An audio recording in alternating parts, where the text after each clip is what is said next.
How afraid is the Utah Jazz fan base with this Luka return looming? As long as you get the ball out of Jalen Brunson's hands, we're all right. How stunned were you by that performance the other night from Brunson? So without being it was brilliant. And without being not stunned, I really think particularly this COVID year taught us how great every single one of these guys are, and that they then just have to find a role inside of their team. But I mean, Jalen Brunson's a national champion who's, wildly skilled and got hot. And I think, if you're around the NBA, when you go watch Jalen's not this, but you go watch the 7th through the 12th guy go practice, it's incredible, right? These are the 450 greatest players in the world. And then this year, because of COVID, we added, another 150 players, and all of a sudden guys you'd never heard of were dropping 20, 30. So for a guy like Jalen to drop 40, incredible night, probably one to always be remembered in Maverick lore, particularly if you win the series, and deserves, every ounce of praise. But surprised, honestly, I'm still in awe of these guys on a daily basis, not that surprised. David, how much does Luka change the outcome of this series if and when he returns? So, he changes everything because of who he is. He's the, third, one of the top 3 offensive players in the world. But I also feel like he also can change it in some other ways that are both negative and positive. And what I mean by that is, to me, when Luka went out, the series became a defensive series. And so, there's really not very many weak links defensively on the floor for the Mavericks. They can switch everything willingly 1 through 5. Kleber's a great defensive player. And they can play in a style that's actually really hard for the Jazz to play. And then, obviously, Brunson alleviated this, but, when you only have 2 ball handlers and one of them goes off the floor, in game 1, I think the Mavericks shot about 28% when one of the guys was off the floor because you just didn't have enough ball handlers. And Luka comes back, it becomes an offensive series on both sides, frankly, because Luka's not very good defensively. And it gives the Jazz a place to attack offensively, and right now the Jazz don't have that. They don't have, other than Davis Bertans, who I'm not sure is going to play a lot more in this series, there's not a spot on the Mavericks that's a weak link where the Jazz can go after them. And so, not trying to be too critical, I have the data to back it up. If you look at the 288 guys pulled into pick and roll the most in the league, Luka ranks 285th. Mm-hmm. The Jazz have pulled him into, I think, 45 pick and rolls during the regular season in the 2 middle games in which everyone who matters played. And the Jazz scored about 1.45 points per pick and roll when he was pulled into the pick and roll action. So, he's a defensive liability, and coming off a calf strain, he's going to be even more of a defensive liability. So I think it just changes the series dramatically. And, we're tongue-in-cheek about it, but those possessions used by Jalen Brunson and Maxi Kleber the other day, which will now be used by Luka Doncic, even the first, second, or third best offensive player in the world, is going to have a hard time being that efficient. That was pretty amazing by those two. Jazz play-by-play, David Locke joined us here, 105 through the Fan. So you don't think it was a case where the Jazz took the Mavs kind of lightly in the first couple of games, thinking, oh, yeah, Luka's not here, we could just kind of play our game. It was more what the Mavs defensively, not having any holes, were able to do. So I thought the Jazz played really poorly in game 2, and I went back and rewatched the game and have actually watched it twice because the first time I saw it, I thought they played so poorly that I wanted to make sure before I said it publicly that I was right. But I don't know if I think that's taking the Mavs lightly. I actually, this is the rhythms of the playoffs. The Suns just did the same thing against New Orleans. Milwaukee just did the same thing against Chicago. Both those just had crushing injuries as well.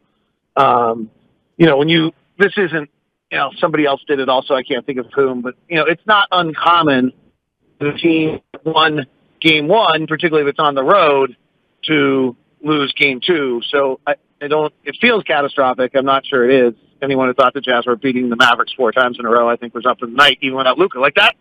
That team that's out there without Luka, if you look at the numbers in the 15 games in which Luka didn't play this year, I think their plus-minus was right about even.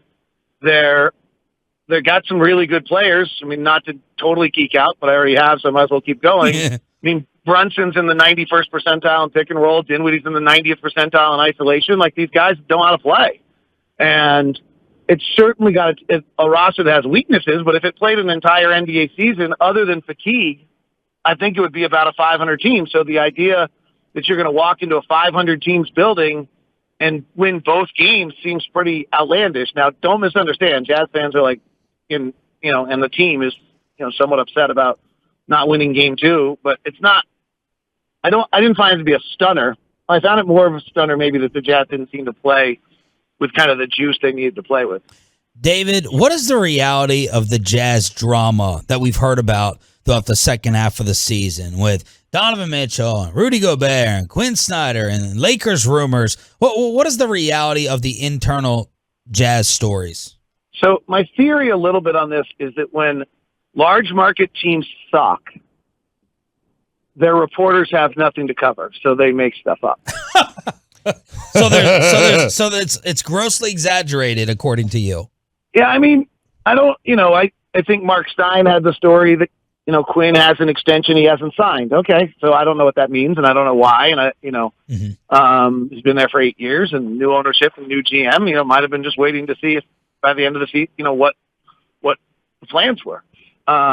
Rudy and Donovan, they've said it themselves. They don't go out for dinner. They're not like best of friends. But that actually, like, what I've heard on Joel Embiid and Ben Simmons is that they were best of friends, so that when Joel suddenly violated their friendship by burying him in the press conference, it was really painful. So there might, I sometimes don't even know what you want. Like, do you actually want them to be best of friends? Sure, Nash and Nowitzki were best of friends. It was pretty cool. But had Nash ever crossed the line publicly the way Embiid did, imagine how much that would have hurt. Yeah. So the fact that there's no question that, Rudy made some comments in the press conference that weren't great, and Donovan, seemed to fire back. Like, there's no question. You can't deny the kind of some of the stuff that was going on. It didn't seem great. So, but I'll tell you what, if I watch practice and I see them, and even just yesterday we were watching, commented amongst ourselves, like, if people saw that, like, they're definitely communicating, they definitely interact, they definitely, if you believe physical touch matters, which they kind of actually do, that whole theory of teams that high five actually win. They're a lot of physical touch, high fives, pats here and there. Like, so I don't really know in some of it. I don't ask, frankly. I'm not going to go ask, hey, do you really hate Donovan? Like, that's not going to do me much good. So I think I do actually think it's a lot of, hey, we're vulnerable right now. God forbid you make the playoffs more consecutive years than any team in the Western Conference. I mean, it's just, you can flip every single one of these narratives. I don't want to sound like a homer, but, right? Like, I've called more consecutive playoff series than any announcer in the NBA. I'm pretty thankful for that. Like, how that's a disaster, or actually in the Western Conference, I guess. Like, how that's become a disaster, I'm not really sure, right? I mean, Mavericks won a title, and it's awesome, and it's the last time you won a playoff series. I bet you would have liked 3 playoff series wins in the last few years. So it's just strange to me on how this narrative is and where it is. And then the other one that's really strange to me is that Donovan's 25, and everyone acts like he's 31, and he's supposed to have done all this already. Kawhi won at 28. LeBron, I think, won at 27, 28. Steph won at 28. I don't know that I think Donovan's Steph Curry, LeBron James, or Kevin Durant, or any of these guys. I'm not sure he's that good. Right. But I think you guys will see it with Luka, too. I mean, Luka's, won at 12, won at 14, won at 18, he's just incredible. But I don't know that he wins in the NBA until he's 28 or 29 because nobody else has. And I don't think he's, Luka's great, but I don't think he's actually better than Michael or LeBron. I mean, he might be in that category when it's all said and done. But I don't think he's superior to them, and they didn't win until they were 28 or 29. The league's really freaking hard.